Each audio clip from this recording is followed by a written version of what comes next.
안녕하세요. 류용숙 법무사입니다.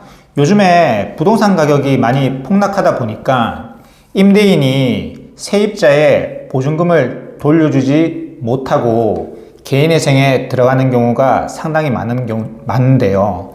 이런 경우 세입자는 그 건물에 대해서 경매 신청을 해서 자신의 보증금을 돌려받을 수 있는지에 대해서 살펴보도록 하겠습니다.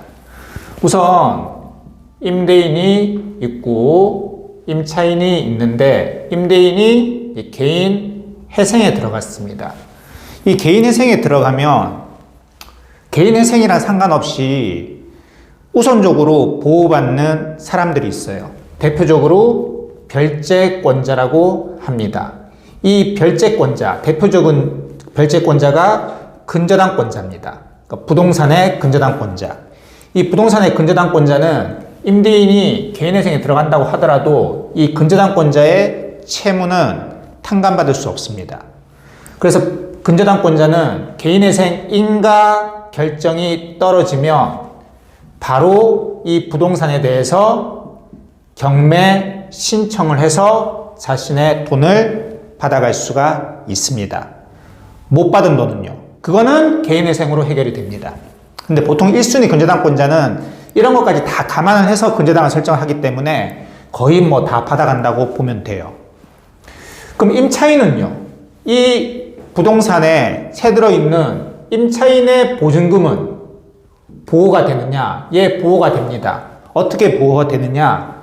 별채권자에 준해서 보호됩니다.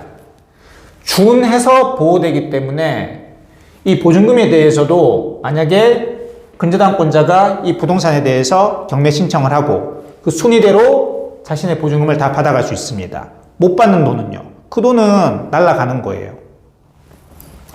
그러면 이런 근저당권자가 없는 경우도 많거든요. 난 임차인이다. 근저당권자가 없다. 그러면 나는 그럼 별채권자에 준해서 보호되기 때문에 내가 이 임대인의 부동산에 대해서 경매 신청할 수 있느냐? 여기에 대해서 부산지방법원 1심 판결에서요, 임차인은 별채권자에 준해서 보호되는 것 뿐이지 별채권자는 아니기 때문에 경매 신청권은 없다고 봤습니다. 그래서 근저당권자처럼 이 부동산에 대해서 경매 신청할 수가 없습니다. 그런데 만약에 임대인이 개인회생을 하더라도 임차인은 소송은 제기할 수 있거든요. 임대인을 상대로. 소송을 제기해서 승소 판결문을 받고 확정이 됐어요. 그럼 이게 이제 집행권원이죠. 집행권원이 있으면 뭘 할 수 있어요? 이 부동산에 대해서 강제 경매를 할 수 있습니다. 그러면 강제 경매는 할 수 있느냐? 강제 경매는 채무자 회생법에 의해서 못합니다. 그러니까 부산지방법원 1심 판결에 따라서 별채권자는 아니기 때문에 경매할 수 없고요. 그리고 집행권원을 가지고 있다고 하더라도 채무자 회생법에 따라서 강제 경매도 못 시킵니다. 그러면 임차인은 어떻게 해야 되느냐? 제가 좀 전에 말씀드린 것처럼 다른 근저당권자가 있는 경우에는 근저당권자가 경매 신청하면 거기서 순위에 따라서 배당받으면 되는데, 근저당권자가 없다, 혹은 있다고 하더라도 경매 신청을 안 한다, 이러면 세입자는 어떻게 해야 되느냐?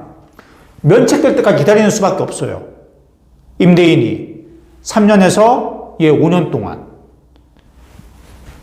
그 돈을 다 납부를 해서 면책이 되면 그때서는 집행권한을 가지고 강제 경매시킬 수 있습니다. 혹은 임대인이 개인회생 변제기간 도중에 변제금을 납부를 못해서 개인회생이 폐지되거나 그러면 또 강제 경매시킬 수 있습니다.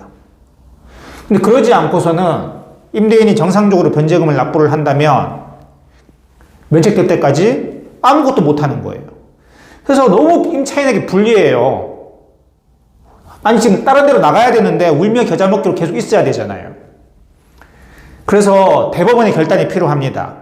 그러니까 부산지방법원 1심 판결에서는 임차인이 별채권자에 준해서 보호는 되지만 근저당권자처럼 별채권자는 아니기 때문에 경매 신청은 없다 그랬잖아요. 대법원이 제발 임차인 보호를 위해서 경매 신청권이 있다라고 근저당권자처럼 그렇게 판단이 필요해 보이는 부분입니다. 예. 그래서 이번 시간에는 임대인이 개인회생에 들어가는 경우 별채권자에 준해서 보호되는 세입자에게 경매 신청권이 있느냐? 거기에 답은 없다는 것이 부산지방법원 1심 판결이고요. 그리고 집행권은 있으면 강제경매 신청할 수 있느냐? 그것도 할 수 없다. 그것은 채무자 회생법에 따라서 할 수 없습니다. 예. 지금까지 류홍석 법무사였습니다. 감사합니다.